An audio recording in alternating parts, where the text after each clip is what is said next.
नमस्कार दोस्तों, आज के वीडियो में हम डिस्कस करेंगे 25 एमसीक्यूज कॉमर्स के। और आज से हम इस सीरीज में एक नई चीज स्टार्ट कर रहे हैं कि जो आप कमेंट के माध्यम से क्वेरीज पूछते हैं, तो उनमें से मैं कुछ क्वेरीज को हर दिन वीडियो के माध्यम से डिस्कस भी करूंगा। तो 2 क्वेश्चंस की क्वेरी आज मैं इसमें डिस्कस करूंगा वीडियो के लास्ट में। जब ये 25 एमसीक्यूज पूरे हो जाएंगे तो उसके बाद जो क्वेरीज काफी महत्वपूर्ण होती हैं, कॉन्सेप्चुअल होती हैं, उनके ऊपर डिस्कस करेंगे। तो ऐसी ही 2 क्वेरीज आज डिस्कस करने वाले हैं हम। उससे पहले अपने 25 एमसीक्यूज पूरा करते हैं। सबसे पहला क्वेश्चन है आज का कि लीडरशिप क्वालिटीज आर इनबॉर्न, मतलब नेतृत्व के जो गुण होते हैं वो जन्मजात होते हैं। यह धारणा लीडरशिप की कौन सी थ्योरी में पाई जाती है? गिवन ऑप्शंस में से सही जवाब है option D, great man theory of leadership. Leadership की जो ग्रेट मैन थ्योरी है उसका ये मानना है कि लीडर जो होते हैं वो बाई बर्थ ग्रेट होते हैं। कुछ लोग बाई बर्थ ग्रेट होते हैं, उन्हीं में लीडरशिप की क्वालिटीज मिलती हैं, ऐसा मानना है great man theory of leadership का। नेक्स्ट है in dash in fact no leadership at all. कहने का मतलब यह है कि इनमें से एक ऐसी शैली की बात की गई है, एक ऐसी स्टाइल की बात की गई है जो वास्तव में लीडरशिप होती ही नहीं है। वो कौन सी स्टाइल है लीडरशिप की जिसमें लीडरशिप नहीं होती है लीडर में, ऐसा माना जाता है। गिवन ऑप्शंस में सही जवाब है option C, free rein leadership, मुक्त लगाम नेतृत्व। मतलब ये ऐसा नेतृत्व होता है जिसमें जो नेता होता है, जो लीडर होता है, वो अपने फॉलोअर्स को, अपने सबॉर्डिनेट को पूरी तरह से छूट देता है कि वो स्वयं डिसीजन लें, स्वयं टारगेट तय करें, स्वयं उसको पूरा करें, और वो कोई हस्तक्षेप नहीं करता है। नेक्स्ट क्वेश्चन है फ्री रेन लीडरशिप को इस नाम से भी जाना जाता है। तो फ्री रेन लीडरशिप जो होती है इसको लेसिज फेयर लीडरशिप के नाम से भी जानते हैं। एक ही थ्योरी है ये, और इसका मतलब ये होता है कि जो नेता होता है, जो लीडर होता है, वो अपने सबॉर्डिनेट को पूरी तरह से छूट देता है अपने तरीके से काम करने के लिए। नेक्स्ट है dash leader does not have any trust and confidence in subordinate. इनमें से ऐसा कौन सा लीडर होता है, नेता होता है, जिसको अपने अधीनस्थों में कोई भरोसा या विश्वास नहीं होता है? सही जवाब है ऑप्शन बी, एक्सप्लॉयटेटिव। दरअसल लिकर्ट का 4 लीडरशिप स्टाइल का मॉडल है लिकर्ट का। तो लिकर्ट ने जो 4 लीडरशिप स्टाइल का मॉडल दिया है, इन्होंने लीडरशिप के 4 मॉडल बताए। Exploitative, authoritative, exploitative, authoritative. दूसरा बताया एक्सप्लॉयटेटिव, बेनेवोलेंट, ऑथोरिटेटिव। मतलब दोनों ही ऑथोरिटेटिव हैं, लेकिन एक एक्सप्लॉयटेटिव है, एक बेनेवोलेंट है। और कंसल्टेटिव, कंसल्टेटिव लीडर और पार्टिसिपेटिव लीडर। कंसल्टेटिव जो होता है वो डेमोक्रेटिक की तरह होता है। तो जो एक्सप्लॉयटेटिव होता है ये ऐसा लीडर होता है जिसको कोई कॉन्फिडेंस नहीं होता है अपने सबॉर्डिनेट्स में। जो बेनेवोलेंट होता है उसको कम कॉन्फिडेंस होता है। जो पार्टिसिपेटिव लीडर होता है उसको कंप्लीट कॉन्फिडेंस होता है अपने सबॉर्डिनेट में। और जो डेमोक्रेटिक या कंसल्टेटिव लीडर होता है उसको सफिशिएंट कॉन्फिडेंस होता है। नेक्स्ट है which of the following theories of leadership states that leaders are born not made. इनमें से कौन सी थ्योरी है जो ये कहती है कि लीडर जन्म लेते हैं, उनको बनाया नहीं जा सकता है? तो सही जवाब है option B, great man theory. Already discuss कर चुके हैं।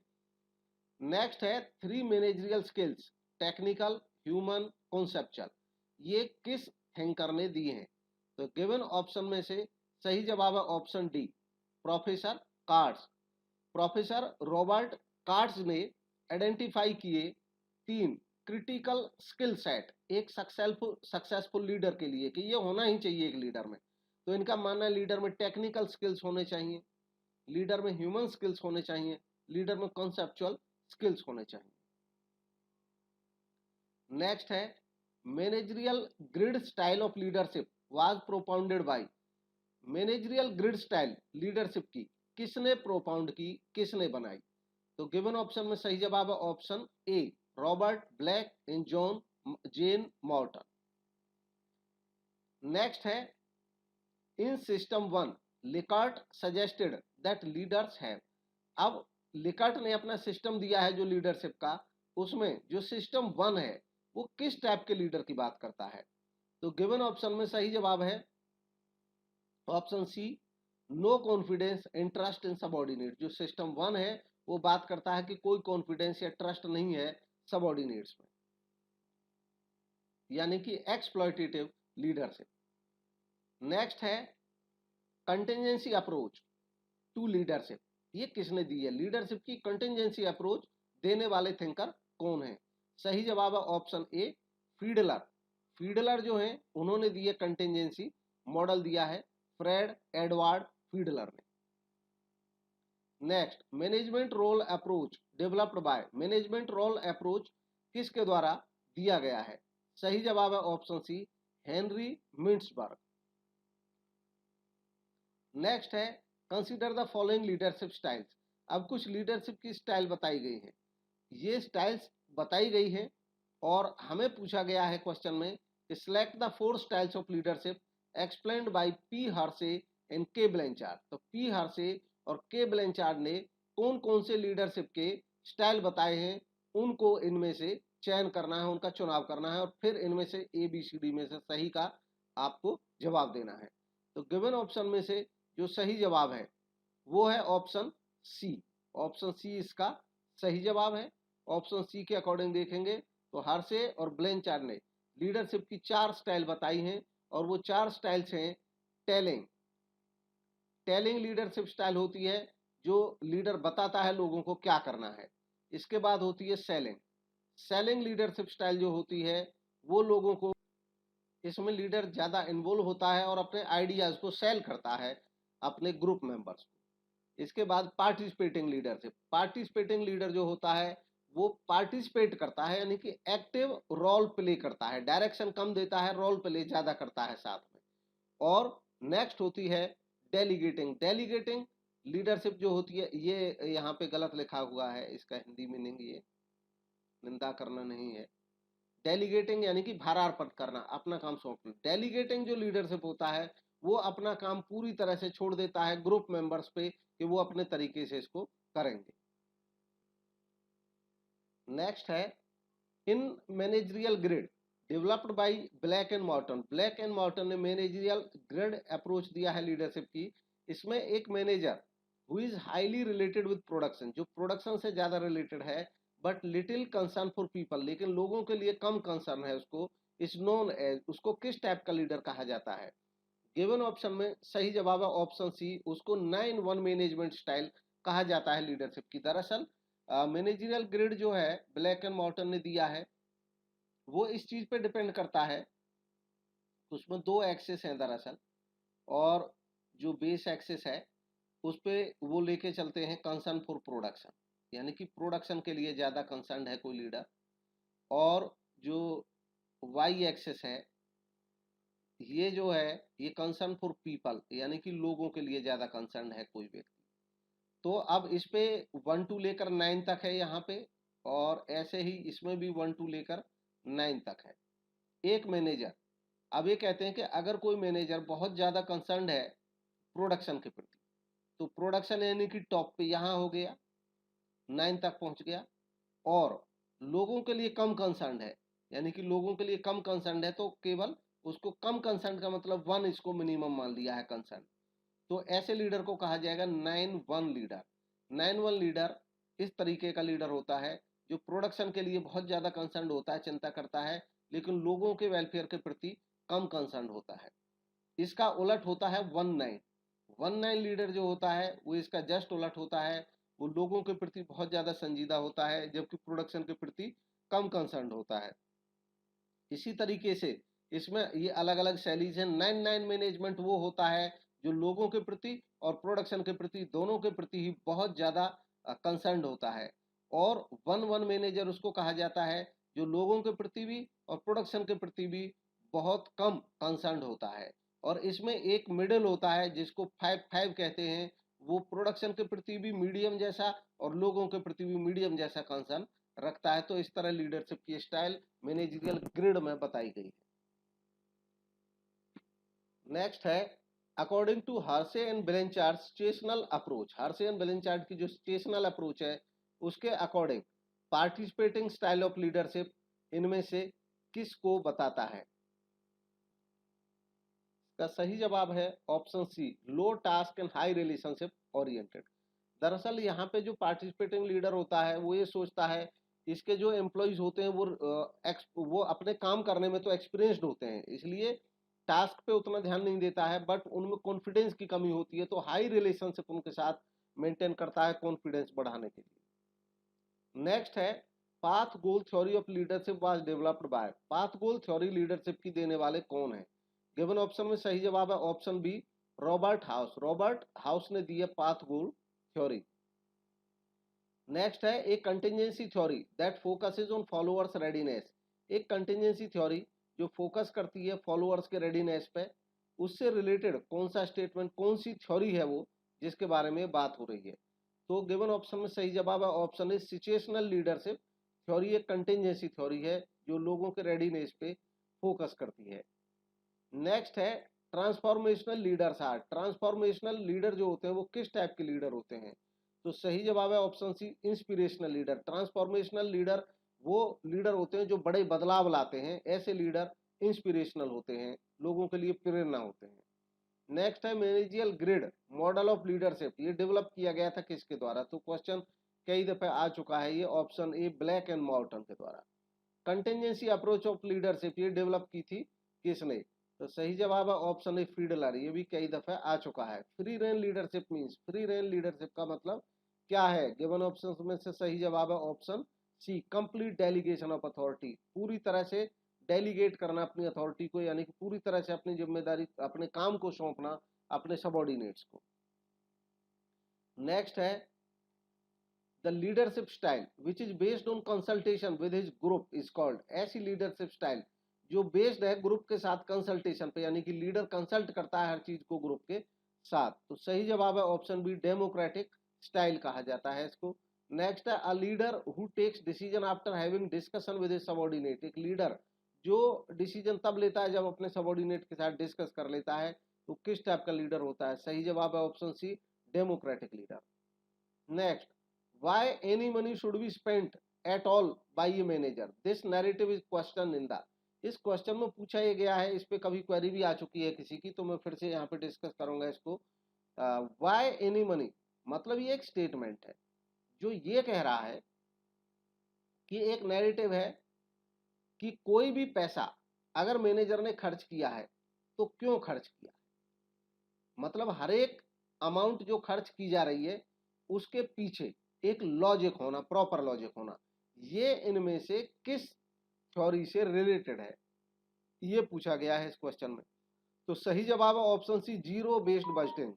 दरअसल जीरो बेस्ड बजटिंग इसी तरह की थ्योरी होती है। ये बजटिंग की एक टेक्निक है जिसमें बेस जीरो होता है, मतलब कोई प्रीवियस एक्सपीरियंस के जो डेटा होते हैं उनको नहीं माना जाता है, बल्कि हर साल नया बजट बनता है। हर सिरे से ये देखा जाता है कि पर्टिकुलर हम किसी चीज के लिए क्यों खर्च करने वाले हैं। नेक्स्ट है sales budget is A. Sales budget किस टाइप का बजट है? तो सही जवाब है ऑप्शन ए, फंक्शनल बजट। जो फंक्शंस होते हैं, सेल्स है, परचेज है, प्रोडक्शन है, उनसे रिलेटेड जितने भी बजट होते हैं वो सब फंक्शनल बजट कहलाते हैं। नेक्स्ट है difference between fixed and variable cost has a special significance in the preparation of. इनमें से, क्योंकि ये बजट के नाम है सभी, तो इनमें से कौन सा बजट ऐसा है जिसमें ये डिफरेंस मायने रखता है फिक्स्ड एंड वेरिएबल कॉस्ट, और इसका एक विशेष महत्व होता है उसको बनाने में? तो सही जवाब ऑप्शन है फ्लेक्सिबल बजट में, क्योंकि फ्लेक्सिबल बजट जो बनाया जाता है उसमें यही देखा जाता है कुछ फिक्स्ड कॉस्ट होती हैं और कुछ वेरिएबल होती हैं। वेरिएबल की वजह से वो जो बजट होता है वो अलग अलग यूनिट्स पे बनाया जाता है, इसीलिए उसको फ्लेक्सिबल बजट कहते हैं। नेक्स्ट है master budget is. Master budget क्या है? तो गिवन ऑप्शन में सही जवाब है ऑप्शन सी, समरी बजट। दरअसल जब सारे फंक्शनल बजट बन जाते हैं तो एक फाइनल बजट सारे फंक्शंस को मिला के बनाया जाता है जिसको मास्टर बजट या समरी बजट कहा जाता है। तो ये थे आज के टोटल एमसीक्यूज।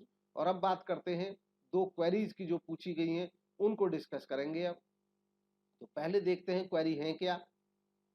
तो पहली क्वेरी है हमारे सामने कि ये क्वेश्चन है और इसका फुल फॉर्म था ईशॉप का, एम्प्लॉय स्टॉक ऑप्शन प्लान। ज्यादातर एकेडमिक कंसर्न में बोला जाता है एम्प्लॉय स्टॉक ऑप्शन प्लान। ये क्वेश्चन आया हुआ है एमपीपीएससी में, असिस्टेंट प्रोफेसर के एग्जाम में, और इसका सही जवाब उन्होंने ऑप्शन बी स्टॉक ऑप्शन माना था। तो इनमें से आपकी क्वेरी थी इस पे कि स्टॉक ओनरशिप या स्टॉक ऑप्शन, क्या स्टॉक ओनरशिप भी हो सकता है, और इसको लेकर के कंफ्यूजन है। तो ये सही बात है, इसका जवाब यह भी हो सकता है। एकेडमिक में ज्यादातर स्टॉक ऑप्शन माना जाता है, एम्प्लॉय स्टॉक ऑप्शन प्लान पढ़ाते हैं, इसलिए सही जवाब बता दिया। अदरवाइज जो यूज में होता है, कंपनी जो यूज होते हैं, कॉर्पोरेट सेक्टर में जो यूज होता है, वहां पे इसको एम्प्लॉय स्टॉक ओनरशिप प्लान भी बोला जाता है, और इसलिए इन दोनों को ही सही माना जा सकता है। बी और सी बोथ आर करेक्ट। हालांकि फिर से मैं बता दूं, बोर्ड की जो जो इसकी एमपीपीएससी की जो की में माना गया सही, वो ऑप्शन बी को ही सही माना गया है।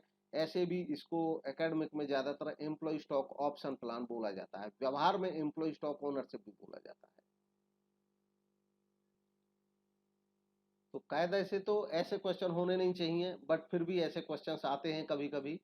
और वहां पे अब जैसे इसको हम ज्यादा इसको समझने की कोशिश करें तो इतना है कि वास्तव में ये जो ऑप्शन, ये जो प्लान होता है, इस प्लान के अंदर एक ऑप्शन शामिल होता है, और ये ऑप्शन कंपनी देती है अपने एम्प्लॉइज को कि ये आपको ऑप्शन है, आप चाहें तो स्टॉक ले सकते हैं और ना चाहें तो स्टॉक ना ले सकते हैं, क्योंकि ये ऑप्शन होता है कंपनी की तरफ से।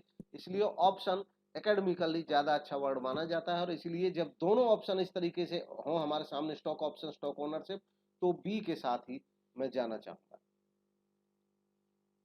सेकंड क्वेरी थी कि स्टॉक अकाउंट के बारे में। स्टॉक अकाउंट का ये क्वेश्चन भी आया हुआ है यूपी जीआईसी 2018 में। तो स्टॉक अकाउंट क्या है ये पूछा गया था, पर्सनल, नॉमिनल या रियल अकाउंट है। ऑप्शन सी इसका सही जवाब है, रियल अकाउंट है ये वास्तव में। लेकिन इसको लेकर के कभी कभी कंफ्यूजन रहती है। तो जो आपकी क्वेरी थी यहाँ पे वो ये थी कि क्या स्टॉक अकाउंट नॉमिनल अकाउंट भी हो सकता है। जब केवल स्टॉक पूछा है, क्लियर कट लिखा हुआ है, तो स्टॉक का मतलब जो होता है आप उस पे जाएंगे, यानी कि कोई अकाउंट पर्सनल है, नॉमिनल है, रियल है, ये इस बात पे डिपेंड करता है कि आप उसको ट्रीट कैसे कर रहे हैं। जब आप वास्तव में व्यवहार में अकाउंटिंग कर रहे होते हैं, तो अकाउंटिंग के समय उस चीज का जो मीनिंग है वो क्या निकल रहा है। तो क्योंकि personal account, nominal account, real account के अलग अलग रूल हैं। रियल अकाउंट का रूल ये है कि जो भी कैश या एसेट होते हैं आपके पास, उनसे रिलेटेड खाते रियल होते हैं। अब स्टॉक जब आपके पास स्टॉक होता है, तो स्टॉक का सेंस क्या है। सिंपली स्टॉक का मतलब होता है कि जो आपके पास बचा हुआ है, यानी कि विच यू ओन, जो आपके पास है, जो आपके पास है वो आपकी एसेट है, और क्योंकि एसेट है इसलिए एक रियल अकाउंट है। अब इसको थोड़ा सा और डिटेल में डिस्कस करते हैं कि इसमें कंफ्यूजन होता क्यों है। कंफ्यूजन इसलिए होता है क्योंकि जो स्टॉक है वो ऐसा आइटम है कि वो उसका हम यूज करते हैं, कंज्यूम भी करते हैं। अगर आप कहेंगे कि कंज्यूम्ड स्टॉक, या स्टॉक का जो कंजम्पशन वाला पार्ट है, जितना कंज्यूम कर लिया आपने स्टॉक, तो वो तो नॉमिनल हो सकता है, बट जो बचा हुआ है वो हमेशा यहाँ पे रियल ही रहेगा। अब स्टॉक आता कैसे है, जैसे गुड्स से रिलेटेड जो अकाउंट होते हैं, गुड्स से रिलेटेड जो अकाउंट होते हैं वो 5 हिस्सों में बट जाते हैं। गुड्स अकाउंट करके कोई अकाउंट होता नहीं। बिजनेस में जो हम स्टॉक लिखते हैं, वो गुड्स क्या जो बचा हुआ स्टॉक होता है at the end of the year, उसको हम लिखते हैं स्टॉक। तो गुड्स बांट क्यों बंटता है और कितने अकाउंट्स में बांटा जाता है, ये बांटा जाता है परचेज अकाउंट में, परचेज रिटर्न अकाउंट में, सेल्स अकाउंट में, सेल्स रिटर्न अकाउंट में, और लास्ट में आपके पास जो बच जाता है उसको स्टॉक बोलते हैं। एट द ईयर एंड यही स्टॉक क्लोजिंग स्टॉक होता है, और यही स्टॉक जब नेक्स्ट ईयर आप आगे ले जाएंगे तो ओपनिंग स्टॉक हो जाता है। वास्तव में गुड्स इस तरीके से हमारी बुक्स में बंट करके लिखी जाती हैं, और इसका लिखने का कारण ये है कि अगर हम गुड्स को ऐसे नहीं लिखेंगे तो हमें प्रॉफिट लॉस पता नहीं चलेगा। जब हम गुड्स खरीदते हैं, बाई करते हैं, तो हम लिखते हैं परचेज।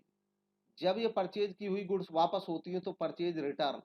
जब गुड्स को सेल करते हैं तो हम सेल इनकम साइड में लिखते हैं, और जब सेल किया हुआ सामान वापस आता है तो उसमें से लेस करते हैं रिटर्न। यानी कि परचेज और सेल हम इसलिए लिखते हैं ताकि हमें प्रॉफिट या लॉस पता चल जाए। अगर मान लीजिए हमने जितना सामान परचेज किया उतना पूरा का पूरा बेच दिया, कोई स्टॉक नहीं बचा, तो एट द ईयर एंड हमारे पास कोई स्टॉक है ही नहीं, और तब परचेज और सेल हमको प्रॉफिट बताते हैं।